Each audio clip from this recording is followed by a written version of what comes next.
दोस्तों, आध्यात्म चैनल में आप सभी का स्वागत है।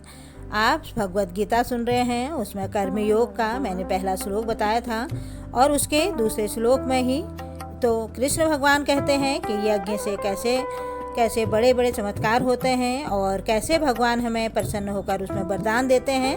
उसका मैंने पहले श्लोक बताया था। अब मैं आपको दूसरा श्लोक बताऊंगी, आप ध्यान से सुनिए।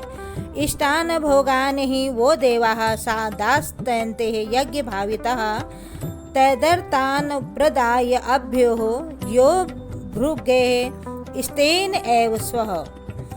तो इसमें जीवन की विभिन्न आवश्यकताओं की पूर्ति करने वाले विभिन्न देवता यज्ञ संपन्न होने पर भी प्रसन्न होकर तुम्हारी सारी आवश्यकताओं की पूर्ति करेंगे, किंतु जो इन उपहारों को देवताओं को अर्पित किए बिना भोगता है उसे निश्चित रूप से चोर कहते हैं। इसका देवतागण इसको भगवान विष्णु की तरह से इस तरह कहते हैं कि जिस तरह भगवान विष्णु को भोग सामग्री प्रदान हम करते हैं तो उसके अधिकतर किए हुए जो भी दान होता है उसका हम नियत यज्ञों द्वारा उन्हें अवश्य संतुष्ट करना चाहिए हमें उनको। और वेदों का विभिन्न देवताओं के लिए भी हमें भिन्न भिन्न प्रकार के यज्ञों की हमें स्तुति करनी चाहिए, किंतु वे भगवान को ही अर्पित किया जाता है।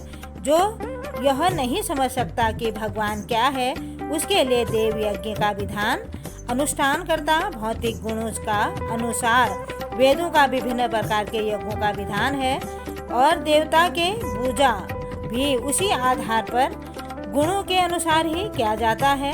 और मांसाहारी को देवी कला की पूजा करने के लिए कहा जाता है जो भौतिक प्रकृति की घोर रूपा है और देवी के समक्ष पशु बलि का आदेश है, किंतु जो सतोगुणी हैं उनके लिए तो विष्णु की दिव्य पूजा बताई गई है।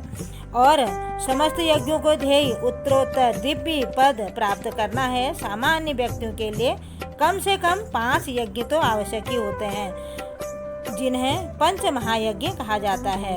और जो लोग मांसाहारी होते हैं उन्हें काली की पूजा करनी चाहिए और यही श्रीमद् भागवत में कहा गया है। धन्यवाद।